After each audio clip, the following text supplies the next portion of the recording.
Okay, so we are starting the chapter living world. Living world chapter start करने से पहले उसके पहले जो साइंटिस्ट दिए गए हैं उनके बारे में थोड़ा सा हम पढ़ लेते हैं. तो जो लिविंग वर्ल्ड है उसके पहले जो साइंटिस्ट दिए गए हैं उनका नाम है अर्नेस्ट मेयर.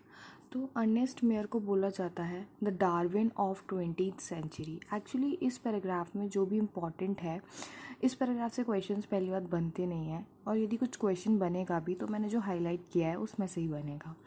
तो हम पढ़ते हैं जो हाईलाइट किया उसको. तो जो डार्विन ऑफ, इनको क्या, अर्नेस्ट मेयर हैं, उनको क्या बोला गया है? उनको बोला गया है the Darwin of 20th century. तो जो डार्विन थे वो बहुत ही बड़े इवोल्यूशनरी साइंटिस्ट थे. ठीक है, उनने जो इवोल्यूशन में बहुत डिस्कवरीज दी हैं डार्विन ने. तो यदि अर्नेस्ट मेयर को डार्विन से कंपेयर किया जा रहा है तो डार्विन भी मतलब अर्नेस्ट मेयर भी एक बहुत अच्छे साइंटिस्ट हैं, इसका मतलब. अब अर्नेस्ट मेयर की लाइफ स्पेन की तरफ यदि हम नज़र डालेंगे तो जो अर्नेस्ट मेयर का लाइफ स्पेन है वो है 1904 से 2004 तक. तो 100 ईयर्स.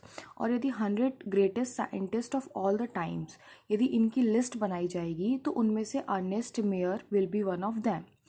अब उसके बाद हम बात करेंगे कि अर्नेस्ट मेयर को triple crown of biology prize मिला था.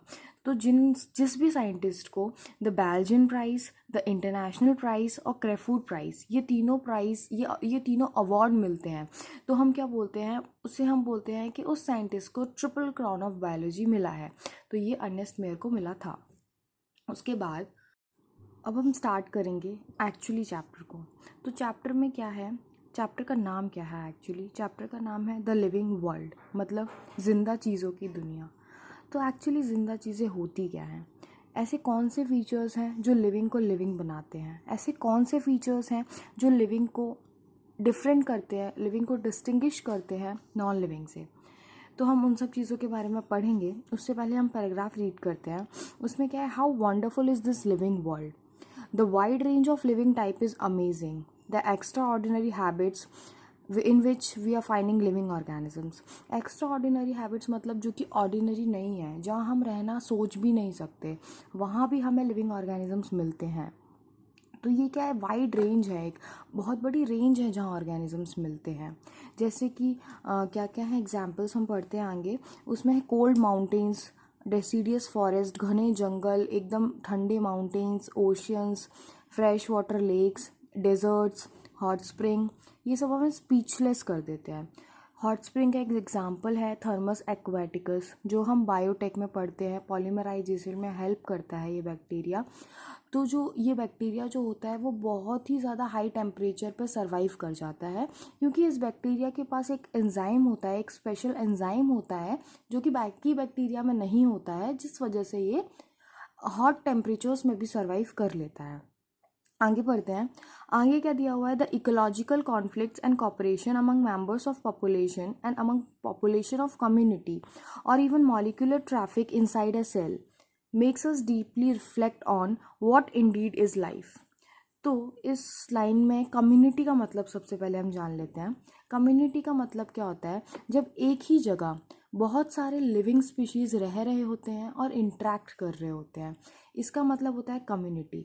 अब जब एक जगह बहुत सारे स्पीशीज़ रह रहे हैं और इंटरेक्ट कर रहे हैं तो उनके बीच में कॉन्फ्लिक्ट्स भी हो सकते हैं और वो म्यूचुअली रह भी सकते हैं. तो यदि उनके बीच में कॉन्फ्लिक्ट्स हो रहे हैं तो उसे हम कहते हैं इकोलॉजिकल कॉन्फ्लिक्ट. और यदि वो म्यूचुअली रह रहे हैं बिना किसी कॉन्फ्लिक्ट के, एक को बेनिफिट कर रहा है, दूसरा दूसरे को बेनिफिट कर रहा है, तो उसे हम कहते हैं कि वो कॉपरेट करके रह रहे हैं, तो उसे हम कहते हैं कॉपरेशन. उसके बाद हाँ, हमारे सेल के अंदर मॉलिक्यूलर ट्रैफिक होता है, डाइजेशन प्रोसेस चल रही है, ब्रीदिंग प्रोसेस चल रही है, साइमल्टेनियसली सब चल रहा है हमारे सेल्स के अंदर. तो जो ये एक मॉलिक्यूलर ट्रैफिक हो गया है. ठीक है, उसके बाद नेक्स्ट है, this question has two implicit questions within it. The first is technical one and seek answer to what is living is as oppose to the non living. ऐसा क्या है जो लिविंग को लिविंग बनाता है और non living को non living बनाता है? ऐसे कौन से फीचर्स हैं जो लिविंग में हैं जिसलिए वो लिविंग है, और ऐसे कौन से फीचर्स हैं जो नॉन लिविंग में नहीं है? वो सब हम उसका आंसर ढूंढ रहे हैं इस चैप्टर में.